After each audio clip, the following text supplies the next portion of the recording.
everybody, welcome back. Today we are going to be taking a look at the 2016 Rebel U-Wing fighter. This has 659 pieces, originally retailed for $80 US, and at the time of shooting this video you can pick one up used for about $50, and you can find sealed ones for about $65. Another interesting set, continuing kind of a weird theme I've been having lately on underappreciated sets, or sets that I think were kind of, or deserve a second look, really, is what I'm trying to say. So this one caught my eye after watching Rogue One. That's why this set was even released, was because of the film Rogue One. That's the only place you'll see this vehicle in real life. I'm not sure if they show up in the show Rebels. I haven't really finished that. I don't believe it does. And it's something that I really appreciate the design of, the more I've owned it, and the more I've kind of fiddled with it and really just even looked at it. It's got some interesting features. It's got some cool quirks. It's got some cool design language. So definitely something I would recommend picking up. So let's just kind of get into the details. This comes with 5 minifigures. We'll go over those in just a second. Like I said, 659 pieces and $50. Current value is pretty solid. And this is kind of it's called a fighter, but it's more of like a drop ship or a troop transport. You see it twice in Rogue One at the start of the film when they set off to go to Jeddah, and later in the film when they are on Scarif. The Rebels show up in one of these. And there's my watch. There's a notification for you. And it's a kind of a funky looking ship. Like from the top, it kind of has a starfighter kind of look to it. The 4 engines, kind of like an X-Wing. And then it kind of sits on this platform where you have some odd design elements, like the glass canopy. This is, I believe, I could be wrong, someone can correct me. I believe this is the cockpit for the Ultimate Collector Series X-Wing. But it doesn't serve any function except for just being kind of a visual pass-through. You can just kind of see into the cockpit, the smaller canopy cockpit. Other than that, it doesn't really serve any purpose. It just kind of is there.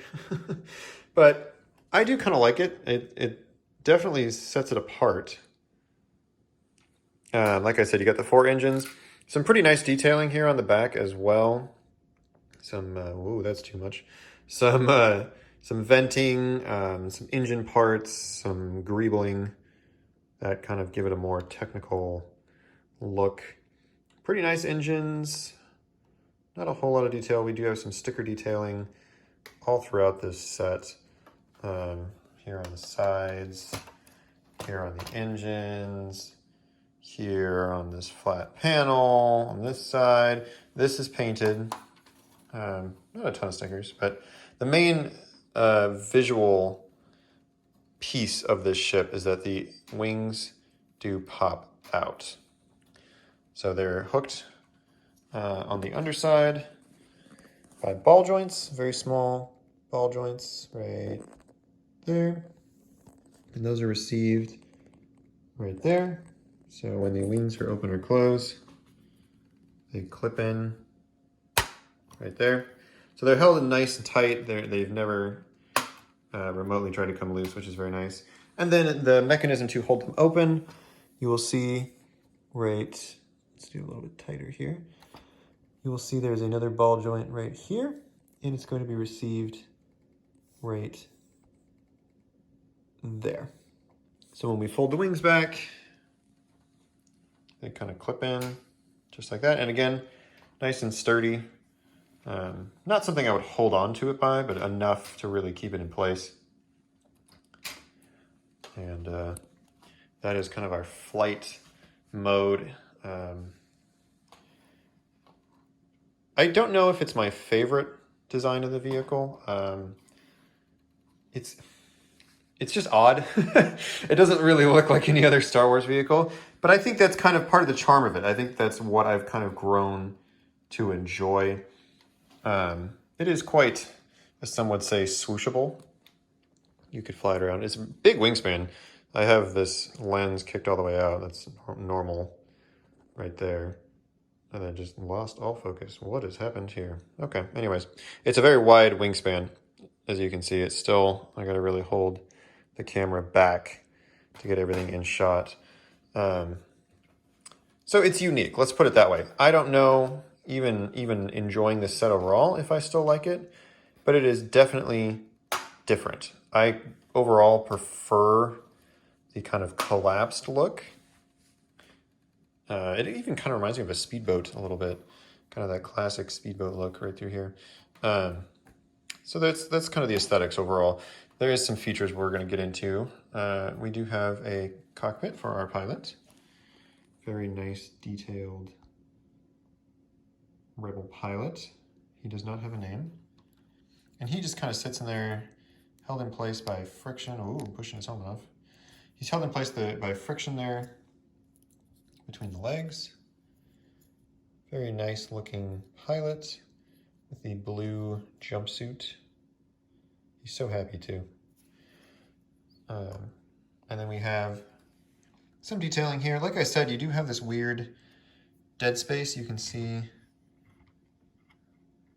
my fingers there. I don't know, maybe you can't.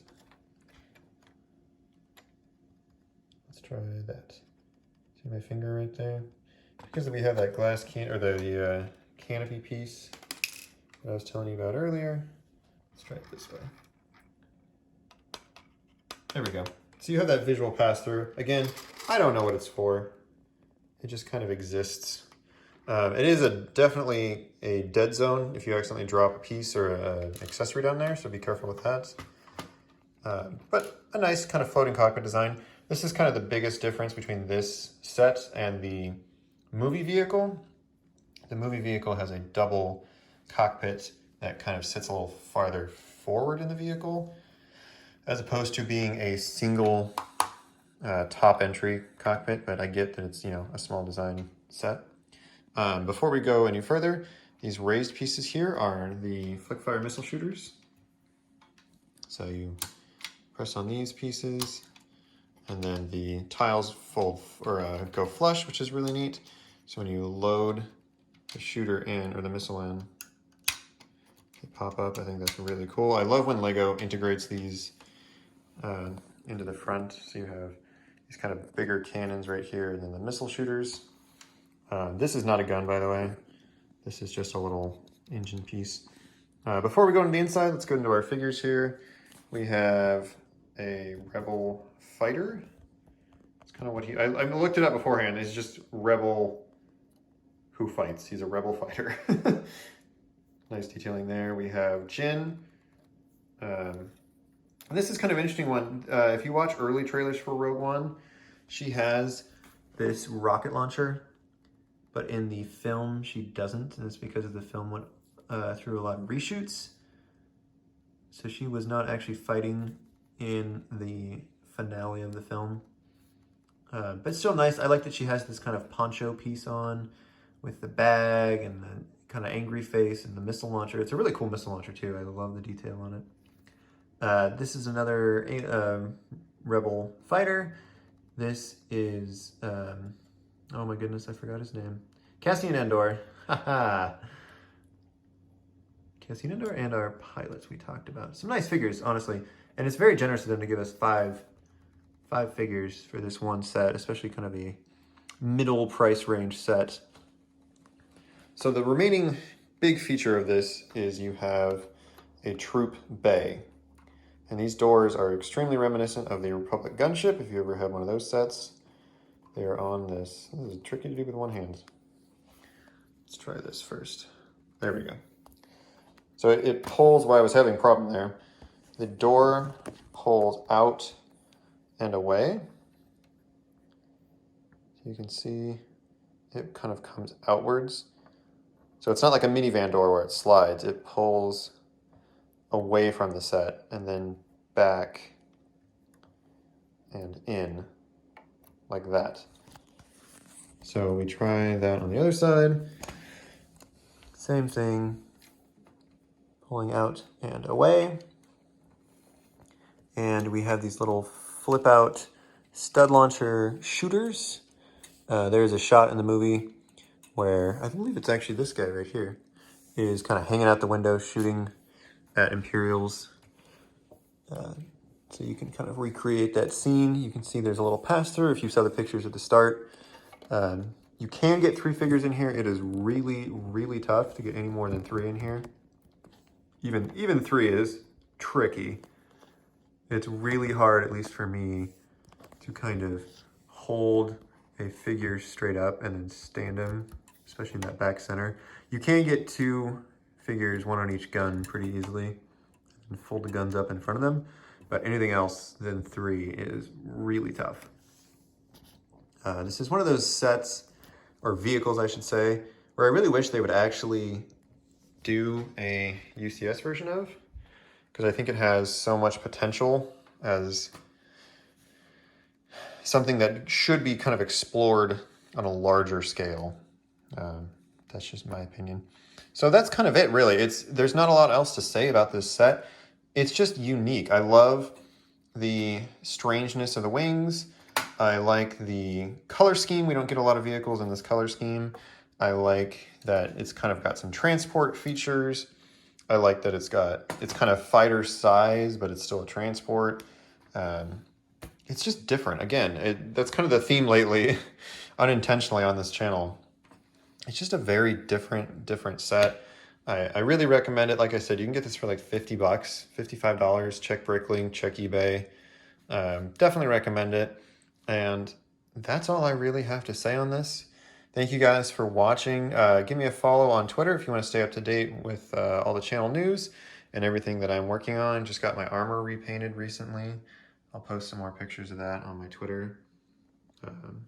This is my 501st armor. Anyways, give me a follow on Twitter. Link down below. More reviews to come. I have a couple UCS sets that I have not talked about, including one that is very special and very expensive. So I will be talking about that soon. Once my schoolwork kind of starts to slow down, I will be able to do that with more time. So thank you guys for tuning in as always. I appreciate it. Thanks for indulging in my hobby, and I'll see you in the next one.